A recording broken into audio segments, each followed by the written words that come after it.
candidate লৈ পেলাই আলোচনা হোৱা নাই আৰু আমাৰ অসমৰ মুখ্যমন্ত্ৰী ডক্টৰ হেমন্ত বিশ্ব শৰ্মা ডাঙৰীয়াক আমি দলৰ হৈ পেলাই আজি ধন্যবাদ যাচিছোঁ যে BTC অঞ্চলৰ যিটো এছআৰৰ যিটো সমস্যা হৈ আছে সেই বিষয়টো লৈ পেলাই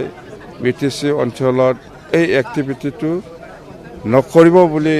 যেটো সিদ্ধান্ত দিছে ইয়াৰ কাৰণে আমি দলৰ হৈ পেলাই ধন্যবাদ দিছোঁ মই ফাৰ্ষ্টখন জিলাৰ ডিসি সকলক